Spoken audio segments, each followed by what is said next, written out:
जय श्री कृष्ण। ज्योतिष में बहुत सी ऐसी पद्धतियां होती हैं, बहुत से ऐसे तरीके होते हैं, बहुत सी ऐसी विधियां बताई गई है जिससे हम ये जान सकते हैं कि आपके लिए कौन सी चीजें लकी साबित हो सकती है और कौन सी चीजें अनलकी साबित हो सकती है। तो आज का विषय तो बहुत ही ज्यादा इंटरेस्टिंग है। अगर आप कंफ्यूज हैं कि आपको कौन से शहर में बिजनेस स्टार्ट करना चाहिए, अगर आप 2 शहरों को लेकर कंफ्यूज हैं या 3-4 शहरों को लेकर कंफ्यूज हैं कि आपको अपना बिजनेस कहाँ स्टार्ट करना चाहिए, या दूसरा पार्ट इसका यह हो सकता है कि अगर आप किसी शहर में बिजनेस कर रहे हैं और आप यह कंफ्यूजन है आपके दिमाग के अंदर, आपके अंदर यह भ्रम है कि शहर के कौन से एरियाज में आप वो बिजनेस करें, तो यह वीडियो जो है आपके लिए बहुत ही लाभकारी, इंटरेस्टिंग, ज्ञानवर्धक साबित हो सकता है। तो इस वीडियो को पूरा दिखें। एक हमारा आपसे अनुरोध है, निवेदन है कि आप हमारे चैनल को जरूर सब्सक्राइब करें, जिससे जब भी हमारा नया वीडियो आए तो आप उससे लाभकारी जानकारी प्राप्त कर सकें। और इसके लिए आपको एक और काम करना होगा कि नोटिफिकेशन बटन को ऑन करके रखना होगा, जिससे जैसे ही नया वीडियो आए आप उसको तुरंत देख सकें। तो यह हमारा अनुरोध है, कृपया करके इस निवेदन को आप स्वीकार करें। अब जानते हैं कि अगर आप कंफ्यूज हैं 2 शहरों को लेकर या किसी शहर के किस एरिया में या किस इलाके में आपको अपना बिजनेस करना चाहिए, तो यह वीडियो आपको बहुत ही उत्तम जानकारी देने जा रहा है। और इस वीडियो की सटीकता यह है कि इस पद्धति को जब आप यूज करेंगे तो इसका जो परिणाम है वो आपको कम से कम 65 to 70% सही मिलेगा। 100% सही नहीं मिल सकता, 60 to 75% या 70% जो है आपको इसके परिणाम सही मिलेंगे। और एक ग्रॉस लेवल पर, एक बड़े वृहद पैमाने पर आप इस चीज का यूज कर सकते हैं। लेकिन आप अगर एकदम सटीक जानकारी चाहते हैं तो उसके लिए तो ज्योतिष के बहुत ही अंदर डीप अध्ययन करना पड़ेगा, और उसी के बाद में पता लग पाएगा कि आपके लिए यह शहर उचित रह सकता है या इस शहर का कौन सा एरिया आपके लिए सही या लकी साबित हो सकता है। तो अब इस वीडियो को स्टार्ट करते हैं, आपका समय बर्बाद नहीं करते हैं। तो एक श्लोक है जो बहुत ही अच्छा श्लोक है, जो हमारे शास्त्रों में लिखा गया है। श्लोक यह है कि स्ववर्गम द्विगुणम कृत्वा परवर्गेण योजयेत अष्टभिश्च हरे भागम यह अधिक सरणी भवेत। आपने यह श्लोक तो अब देख ही लिया। अब इस श्लोक को कैसे यूज करना है, इस श्लोक का क्या तात्पर्य है, वह हम आपको एक एग्जाम्पल से समझाएंगे, जिससे क्या है कि आपको अच्छी तरह से समझ में आ जाए। हमारी पद्धति बताने के पहले श्लोक बताने का कारण यह था कि आप जान सकें कि हमने जो ये व्याख्या की है वह इस श्लोक की व्याख्या है। जो हम यूज करने जा रहे हैं, जो मेथड हम यूज करने जा रहे हैं, वो इस श्लोक में दिया हुआ है। तो सबसे पहले इस श्लोक को यूज करने के लिए हमें यह पता होना चाहिए कि किस वर्ग को या किस लेटर को क्या नंबर दिया गया है। तो आप सबसे पहले यह लिस्ट के स्क्रीनशॉट ले लें, यह आपके आगे जाके काम आएगा जब आप इसको यूज करेंगे।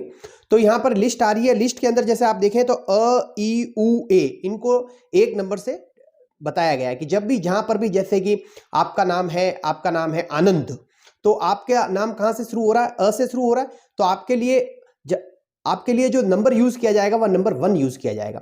इसी तरह से क, ख, ग, घ इन वर्गों के लिए 2 नंबर आएगा। च, छ, झ, झ इनके लिए 3 आएगा। तो ये गो ऑन, ये पूरा इसी तरह से लिस्ट है। आपको जब भी कोई शब्द का या आपको जो भी किसी वर्ग का देखना हो तो आपको इस लिस्ट से वह नंबर लेना होगा। जैसे कि च, र, ल, व तो 7 नंबर है। और इसी तरह से जैसे कि अपन को जोधपुर का देखना है, तो जोधपुर के लिए सबसे पहला वर्ग कौन सा आएगा? ज वर्ग आता है। तो ज के लिए अपन को कहां देखना पड़ेगा? ज के लिए लिस्ट में आप जब देखोगे तो 3 नंबर मिलेगा। तो इस तरह से अपन को यह लिस्ट को अपन को यूज करना होगा।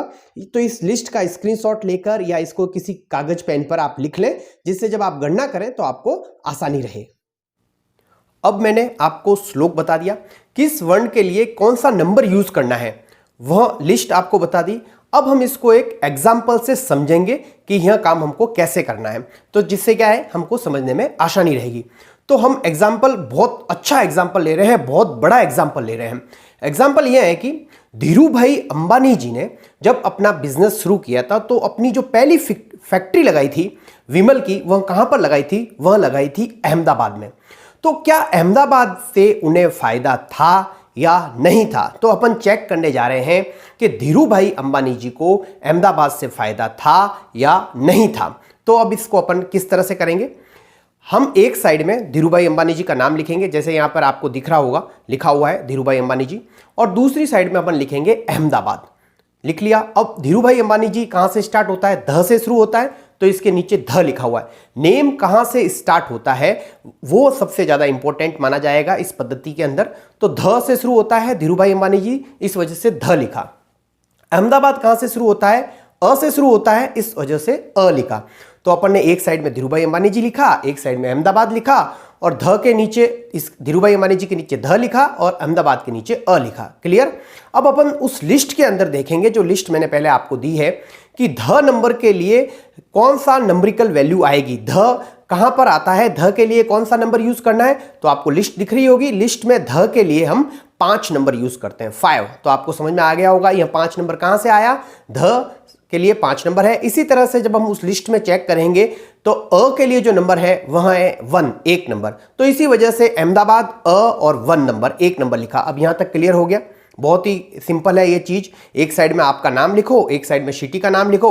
आपका नाम जिससे शुरू होता है उसका नंबरिकल वैल्यू चेक करो, सिटी का नाम जिससे शुरू होता है उसकी नंबरिकल वैल्यू चेक करो और नीचे लिख लो। क्लियर। अब अपन को क्या करना है, अब अपन को एक स्टेप करना है।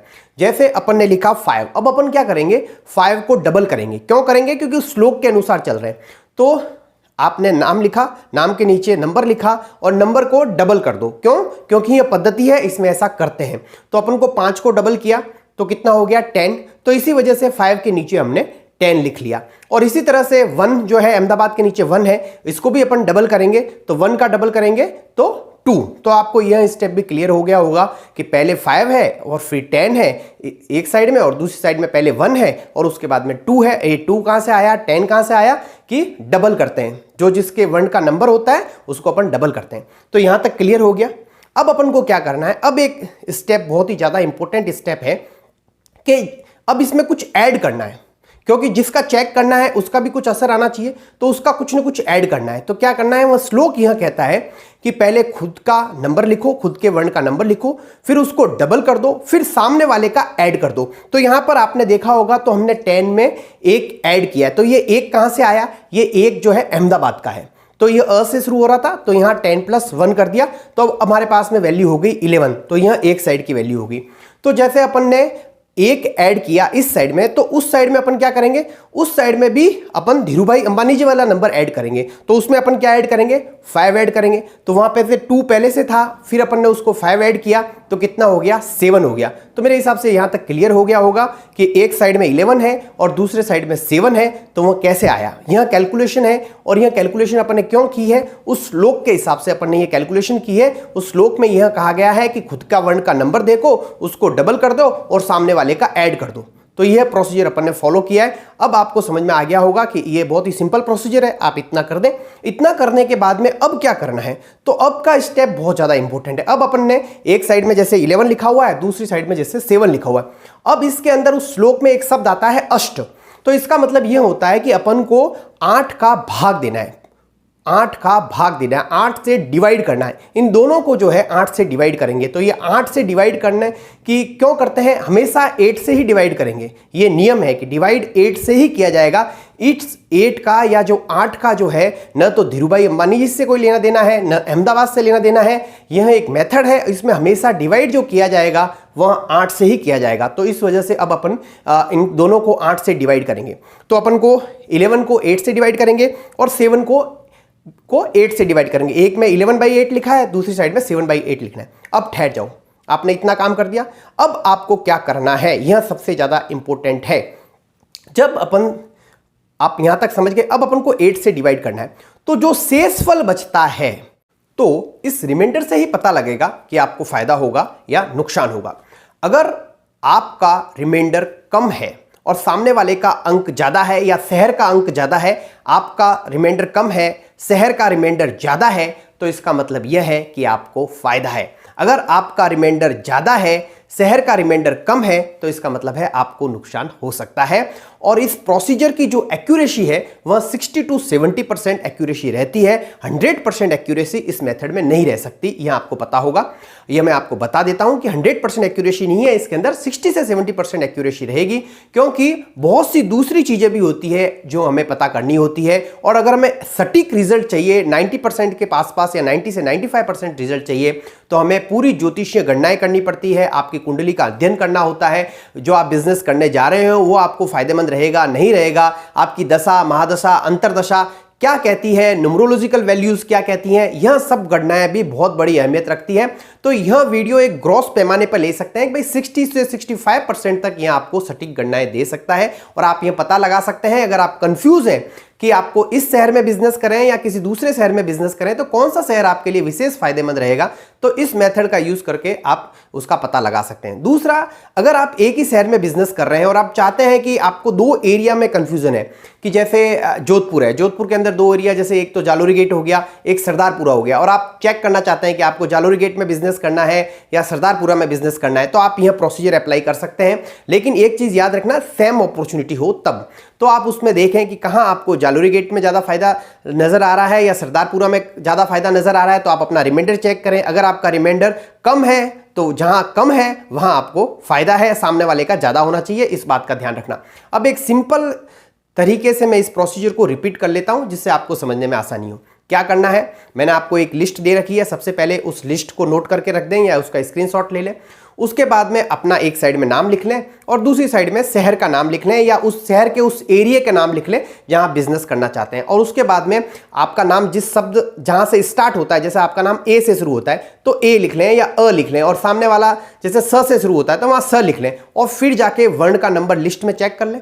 लिस्ट से वो नंबर लाके अ का नंबर लिख लें, स का नंबर लिख लें, और फिर क्या करें, उन नंबरों को दुगना कर दें। दुगना करने के बाद में सामने वाले का ऐड कर दें। ऐड करने के बाद में 8 से डिवाइड कर लें, और फिर जो अगर रिमाइंडर कम बचता है आपका शेषफल कम आता है तो आपको फायदा है। तो बहुत ही सिंपल तरीका है, आप इसको अप्लाई करके देखें।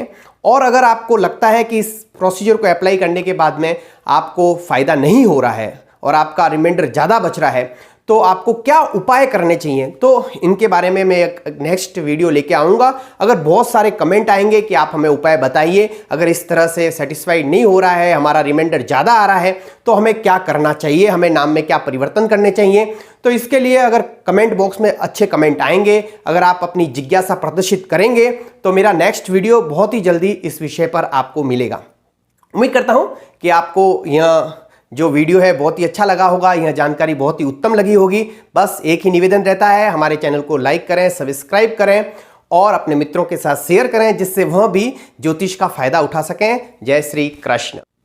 और हाँ, एक बात जो मैं भूल गया, एक जो उन्होंने फैक्ट्री लगाई थी वो पाताल गंगा में भी लगाई थी जो महाराष्ट्र के अंदर है, तो उनका भी आप चेक करें तो वहां पर भी आपको सेम रिजल्ट मिलेगा। वहां पर भी आपको धीरूभाई अंबानी जी को पाताल गंगा से फायदा मिलेगा क्योंकि वहां पर भी उनका एक प्लांट है। तो आप इसको चेक करना और देखना कि वहां पर भी उनको फायदा मिलेगा, उनका रिमाइंडर कम आ रहा है और जो पाताल गंगा का जो रिमाइंडर बच रहा है वह ज्यादा बच रहा है। तो वापस एक बार पुनः जय श्री कृष्ण।